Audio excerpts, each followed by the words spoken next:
this meeting to order at 5:37 p.m. Call to order. Roll call. Trustee Lu, Here. Trustee Chin-Lau, Trustee Gibson, Here.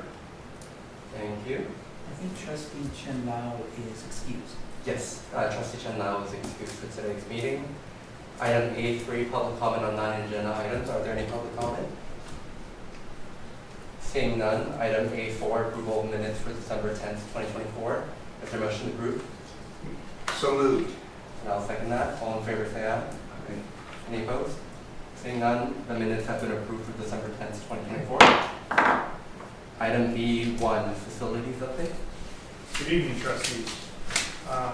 We've included the facility services highlights behind the agenda package. Serafian building is continuing to get fitted out with FF&E. We're bringing in all the lab equipment, furniture, office spaces, and that's kind of the first couple of pictures to see. We're getting that set up. We're on track for our scheduled move-in of the first classes to be taught on the spring semester on September. There's a Freudian slip. On February 18th. So that's going. And then, as we previously mentioned, there's other programs that are going to be coming in this summer, health sciences, as they get their certificates and their licensing, and they'll be coming in. The nursing program will be coming in over summer. We ran into a couple things that as we're finishing, usually this happens. You're in your final testing and final visits from the state architect. So we're working through some challenges that have come up during those visits. But we are looking at being substantially complete and open for occupancy on February 18th for spring.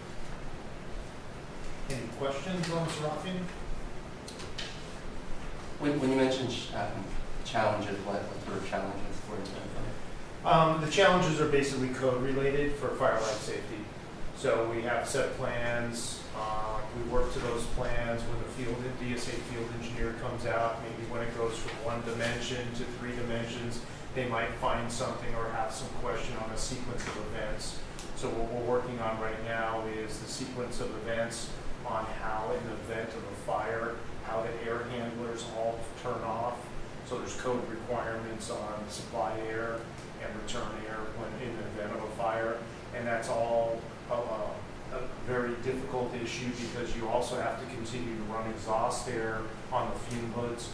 So we're working through those types of things, and then also on the fume hoods, it was a deferred approval from the contractor for the seismic bracing of the fume hoods. I don't know if you remember, they were up on the 5th floor. They're the very large fume hoods that are on the counters. So those have to be seismically braced to the building. So when we looked at those and they looked at it in 3 dimensions, there was additional bracing that they wanted at the unit where the ducting attached. So that in the event of an earthquake, it didn't separate. Any questions from my colleagues? No. Okay, we'll move on then. Tenant improvements, we just finished C221. There's a picture of the space. So we finished that room, and that was, we have a couple little things to do on the restrooms, but that completes that project and moves the divisions into their new suites. Okay, and then the next thing would be is our exterior campus white painting. Currently, we're working on lot 5. And then, as you said, we're working our way around the campus for the 100-year celebration. So we've done some work in Science Village. We will continue to do after Lot 5, and after the move to Serafian, we will finish some of the work in Science Village and then move our way around to the GM building and come around. So we started here at D, C, and E, and then the Shaky Library, and we've just been moving around the campus. Yes, sir. How long is the painting projects going to continue? Is it forever? Is it It seems like it. I lived in the Bay Area, and when they were painting the Golden Gate Bridge, Yes. when they finished, they started over again. No, this contract goes into 20, it goes into 2026. We will continue working on that as we work our way around the campus. As we did the painters, actually, we use them also to do the inside of the Sexton Auditorium since they were on site and we were able to leverage that work. This summer, they'll be doing the art building.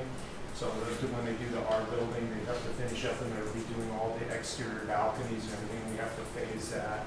So once that is done, there are a couple, like lot 4 will not be painted in this go around because it has some remedial work that we haven't completed yet. That will be completed in a different project. So there will be some painting that goes on in some various areas that aren't covered in this contract. Mainly just lot 4. I spoke to a couple of presidents from many years ago, and they believe that the campus has not been painted since their time. I believe it. Yeah. Which is interesting. Yeah, some of the buildings definitely. There was some things that happened. Well, we're just trying to get it all squared away for the next summer, right? And they can repaint it in 100 years. Yeah. Well, hopefully a little bit before that. We'll start over when we get to the end. Yeah. Steve? Right. So the next one is very exciting, the mirror pools. You kind of can look out, well, it's dark now, but you can kind of look out of the front steps here and see they are working on the mirror pools. We've come in, they've taken up all the hardscape around the mirror pools. They've started on the larger pool. They've demolished the coping around it because it's a recast of the place. And we're working out some of the details on landscaping, some civil grades. We're working with our partners in ITS. As part of this project was not originally scoped, but since we're doing it and turning it into a functional space, we're working with our partners in ITS on providing internet capability out there for the students. I was in Sawdust when I saw the wall go up across the street. Yeah, CW Driver's been great. They've been working with us. They're very responsive. They know we're on a tight timeline, and they're hitting it. So I can't believe how fast they're working. yeah. Wow. Because we're on track to have this be open in end of this academic school year, correct? Correct. That and the next one, Sexton Auditorium, both of those are scheduled for delivery for June graduation. So that's where they're at. So Sexton Auditorium, they are finished with all the high-level work on the painting. They're down on the wainscot and some smaller areas. They should be finishing up with the painting in the next 30 days in that space. We've received sample chairs just for fabric colors and powder coating for the handrails color. So we've got those, we've approved those samples, and they're scheduled for delivery sometime in the next 60 days. And so the last component is we're putting out a flooring project, so we're working through with purchasing now on getting that contract in place. So that's all going forward. Okay. The last, before we get into upcoming work, last thing that happened was, I know everybody, some board member Gibson is well aware of, we've experienced a very traumatic event with the Eden Canyon fire. It's affected many of our students, staff, and trustee, and at the college itself. So in the midst of all that, we brought in a crew for post-fire cleanup. And so we ran them the last couple of weeks. They came in and they did top to bottom cleaning, dusting, and picking up any debris and cleaning up. We've also had a power washer on site the last couple of weekends, cleaning areas. We also brought in the field turf vendor who came and sanitized the athletic field. So we feel pretty comfortable about where we're at on cleaning campus and getting it back. Because we were back in campus, we were back in instruction on the winter semester on that following week. The first Yeah. impacted educational facility that was back online was PCC. Well, kind of a little bit off topic, but, I saw all the FEMA and all the other agencies and all the work that happened here on campus, in this campus. Was there any building impact to the use of the facilities for all that? You mean over at, There, and we had, the first couple of days, there was all the clothing and food drop-offs here and everything. yeah, There it is. there was a lot of impact. In fact, Richard's team and, even Darlene and TJ and Salvatrice, everyone was on hand during, particularly before we opened, making sure that, we not only were responsive to the community needs and what they wanted us to provide, but also getting our campus, ready. One of the things that I realized, what I noticed over the weekend, on Sunday, I went over to the Foothill campus, and had already left, and the campus looked cleaner than it's ever looked. I was like really impressed that we went from organized chaos, disaster recovery services to like as if nobody had ever been there. I was like stunned at how I drove around and I was like, there was like nothing there.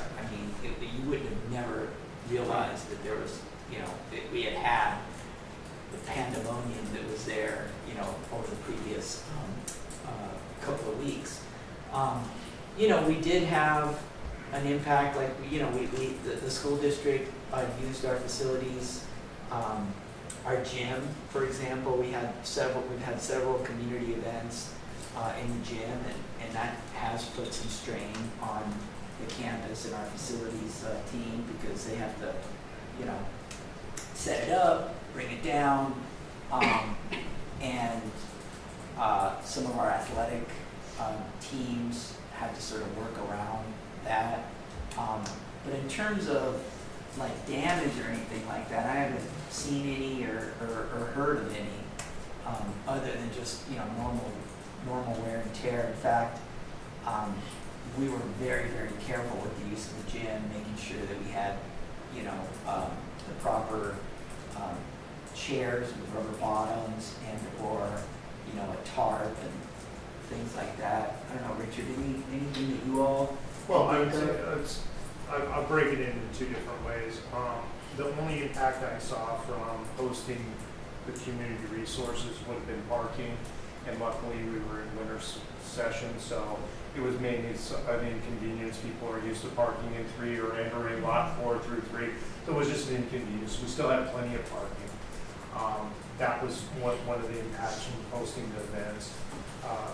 From the actual fire event, from the debris standpoint, we did lose a number of trees. There's some significant damage to the handrails and guardrails as you enter CEC. We lost 2 huge pine trees. They had to be at least 24 to 36 inch in diameter, and they came down and they twisted up the handrails over there like they were That is amazing. nothing. So we did have some impacts around. We're working with purchasing and fiscal to document those damages so we can. The pool was damaged? Yeah, it was full of debris. We lost a few. I noticed we lost a few architectural details blew off the buildings. I think it was an interesting picture. We had a sign embedded into the parking structure that had come off in the wind and spun around. I've heard about this, I get to see a photo. I think Darlene has it. We have a photo. Yeah. But all in all, I think we fared very well. It could have been a lot worse.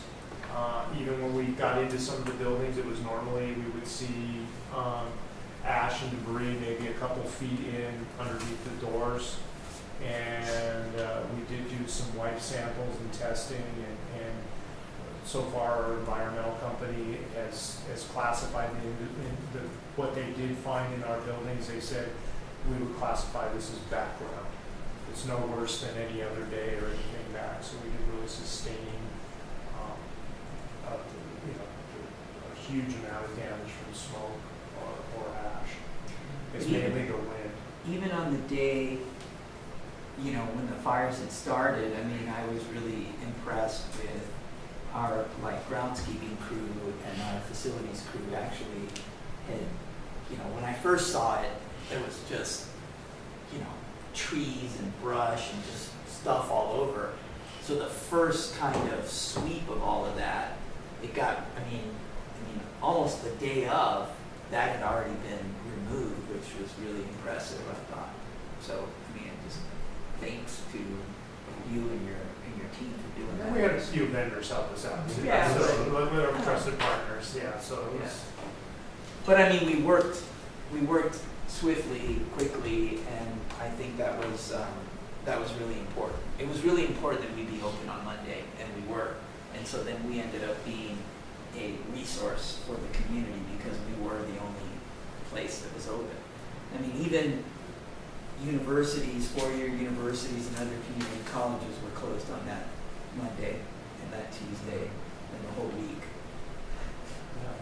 Yeah, I think I speak for all my colleagues in just expressing how appreciative we are of all of y'all on the facilities team, the vendors, volunteers, all the staff that work together to keep the campus safe and reopen so quickly. And I know a lot of the people who are working on this were personally affected as well. Had to evacuate, had to deal with the fire, but we were still spending that time keeping this campus safe and open for students. So just deeply appreciative of all the work that all of y'all did together. And when we were up in Sacramento, everyone just kept on mentioning all the great news that they saw about PCC. So I think that's a testament to just a little bit on all the great work that happened here.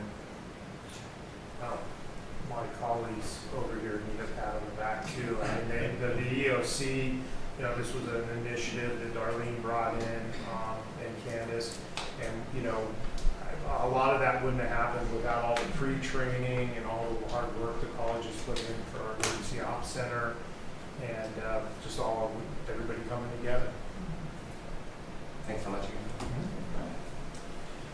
The rest are just a smattering of some of the things that have been on the agenda of upcoming projects. As we get past the winter season, we're going to be looking at phase 2 roofing. As Science Village, we get some open space. We've identified a bungalow, and we're working with VRC on relocating them into that bungalow. And then we've got the fire alarm at the Child Development Center. And as I mentioned earlier, parking lot for rehabilitation, which would then also be, it's a lighting project, it's a maintenance, and it would be a green project. Any questions? What's the timeline on Veterans Resources?